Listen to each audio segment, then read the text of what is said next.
कृष्णा, क्या आप सभी जानते हैं कि पौष मास के कृष्ण पक्ष में आने वाली एकादशी को हम सभी सफला एकादशी के तौर पे जानते हैं। इस एकादशी को और इसके व्रत को इतना महत्व दिया गया है कि बाकी के जितने भी व्रत होते हैं उनमें सबसे ऊपर इस एकादशी के व्रत को माना जाता है।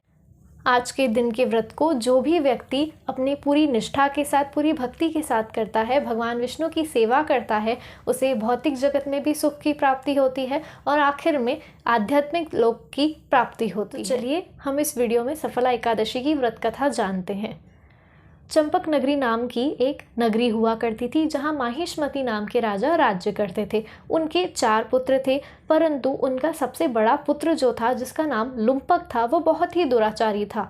अवैध स्त्रियों के साथ संबंध बनाता था, हर प्रकार का नशा करता था, चोरी करता था, ना ही देवताओं का सम्मान करता था और ना ही अपने माता पिता का आदर करता था। अपने जीवन को वो इस तरह व्यतीत कर रहा था जैसे वो कोई दानव ही क्यों ना हो। कई बार समझाने पर भी वह नहीं माना। आखिर में राजा माहिष्मति उससे परेशान हो गए और उन्होंने उसे कह दिया कि अब तुम ये राज्य छोड़कर चले जाओ, क्योंकि अब मैं तुम्हारा भरण पोषण नहीं करना चाहता हूँ। आखिर में लुम्पक को वो राज्य छोड़ना पड़ा। अपनी ही नगरी से, अपने ही घर से दूर उसे जंगलों में वास करना पड़ा।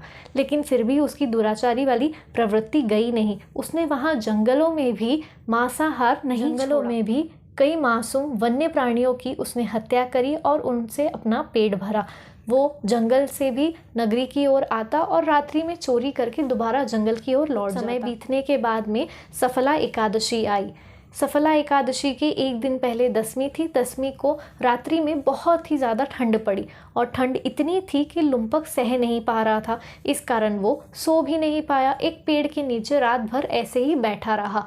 दूसरे दिन जब एकादशी थी, तब एकादशी पर वो इतना ज़्यादा थका हुआ था, इतना ज़्यादा बीमार महसूस कर रहा था अपने आप को कि ना ही उसने कोई शिकार किया और ना ही कोई गलत काम किया।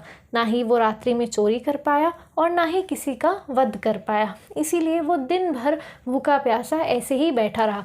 बड़ी मुश्किल से शाम को ज़मीन पर गिरे हुए कुछ वृक्षों के फल थे, उन्हें वो लेकर के आया और बैठ गया।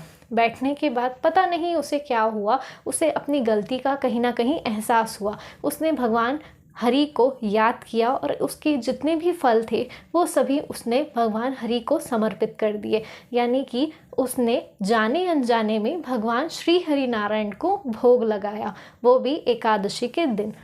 उसके बाद में वही फल उसने पाए। एकादशी की रात्रि पे भी बहुत ज़्यादा ठंड थी, इसलिए वो उस रात्रि भी सो नहीं पाया। इस प्रकार उसका रात्रि जागरण भी हुआ। दूसरे दिन जब सुबह हुई, सूर्योदय हुआ, तब अचानक से एक सफ़ेद रंग का खूबसूरत सा घोड़ा आया और आकाशवाणी उसी वक्त हुई और कहा गया कि लुम्पक, अब तुम्हारे सभी पाप कटते हैं क्योंकि तुमने सफला एकादशी का बहुत ही अच्छे से पालन किया है और जाने अनजाने में ही सही पर तुमने सारे नियम मान लिए हैं, तो तुम्हारे सारे पुराने पाप कटते हैं। अब तुम दोबारा इस घोड़े पर बैठकर अपनी नगरी की ओर जाओ, तुम्हें सभी अपना लेंगे। लुम्पक ये बात सुनकर बहुत खुश हुआ और उसे भी अपनी गलती का पछतावा हो चुका था। प्रभु की कृपा उस पर थी, इसीलिए वो भगवान के आदेश अनुसार उस घोड़े पर बैठा और अपनी नगरी की ओर प्रस्थान कर चुका था। नगरी में जाने के बाद राजा ने और बाकी सभी ने उसे अपना लिया। उसका विवाह हुआ, उसे एक तेजस्वी पुत्र प्राप्त हुआ। कुछ समय बाद लुम्पक ने स्वयं राज्य संभाला और राज्य की देखरेख करी। सभी जितने भी वहाँ के निवासी थे वे सभी लुम्पक से खुश थे, क्योंकि लुम्पक को अपनी गलती का पछतावा था और अब वो सुधर चुका था। उसके सारे पाप भी कट चुके थे, इसीलिए उसके दुराचार भी बंद हो चुके थे। अब वो बिल्कुल ही सज्जन व्यक्ति था और भगवान का भक्त था। भौतिक जगत में भी उसे सुख प्राप्त हुआ और अंत में आध्यात्मिक लोक की उसे प्राप्ति हुई। भगवान के धाम में उसे निवास मिला। तो सफला एकादशी की कथा हमें ये बताती है कि हम जाने अनजाने में ही क्यों ना हो, अगर भगवान की थोड़ी सी भी भक्ति करते हैं तो भगवान हमें कई गुना फल दे देते हैं। और एकादशी का तो इतना महत्व होता है कि आप अगर एक एकादशी भी कर लेते हैं तो आपके सैकड़ों पाप नष्ट हो जाते हैं। तो सफला एकादशी ज़रूर करें, भगवान की कथा का श्रवण करें, हरिनाम का जप करें और भौतिक जगत के साथ साथ आध्यात्मिक जगत की भी प्राप्ति करें। हरे कृष्णा।